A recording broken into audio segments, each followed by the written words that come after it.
দর্শক, আমি এই মুহূর্তে দাঁড়িয়ে আছি রাজধানীর নিউ মার্কেট থানার সামনে। দর্শক, আপনারা জানেন 5 আগস্ট ছাত্র জনতার মুখে শেখ হাসিনার পতন হয়। তারপর পরেই আত্মগোপনে চলে যান শেখ হাসিনার যেই নেতাকর্মীরা আছেন বা সাবেক মন্ত্রী এমপির যারা আছেন সবাই আত্মগোপনে চলে যান। সেই আত্মগোপনে চলে গিয়েছিলেন সাবেক আইনমন্ত্রী আনিসুল হক এবং বেসরকারি শিল্প ও বিনিয়োগ উপদেষ্টা সালমান এফ রহমান। তারা 8 দিন 9 দিন আত্মগোপনে ছিলেন। তারপর পরেই আজকে তারা আত্মগোপন থেকে একেবারে জনসম্মুখে এসে রাজধানীর যেই সদরঘাট এলাকা রয়েছে নৌপথে তারা পালানোর সময় পুলিশের হাতে তারা গ্রেপ্তার হয়েছেন। পুলিশের পক্ষ থেকে অর্থাৎ ডিএমপি কমিশনার মাইনুল হাসান তিনি বিষয়টি গণমাধ্যমকে নিশ্চিত করেছেন যে সদরঘাট এলাকা থেকে সাবেক আইনমন্ত্রী আনিসুল হক এবং প্রধানমন্ত্রী শেখ হাসিনার বিনিয়োগ ও শিল্প উপদেষ্টা সালমান এফ রহমানকে গ্রেপ্তার করা হয়েছে। নিউ মার্কেটের একটি থানায় মামলায় তাদেরকে গ্রেপ্তার করা হয়েছে।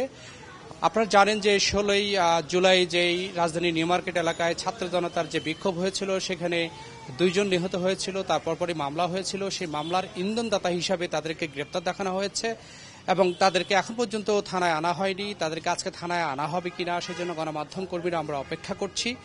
আমরা সূত্র বলছে তাদেরকে থানায় আনতেও পারে, নাও আনতে পারে, অর্থাৎ আগামীকাল তাদেরকে আদালতে উঠানোর সম্ভাবনা রয়েছে। সেখানে তাদেরকে অন্য কোনো মামলায় দেখানো হয় কিনা, তাদেরকে রিমান্ডে দেওয়া হয় কিনা, কেন তারা ইন্ধন দিয়েছিলেন, কেন ছাত্র জনতার উপরে গুলি করা হয়েছিল, ছাত্র জনতার যেই মামলা হয়েছে সেটি কেন হয়েছে, বিস্তারিত বিষয়টি আমরা জানতে পারবো। তবে আমরা নিউ মার্কেট থানার সাথে কথা বলেছি, তারা বলেছেন তারা গ্রেপ্তার হয়েছে এটা শুনতে পেরেছেন বা জানতে পেরেছেন, তবে তাদের থানায় আনা হবে কিনা, কোন মামলায় তাদেরকে গ্রেপ্তার করা হয়েছে সেটি এখনো নিশ্চিত করে তারা বলতে পারেনি।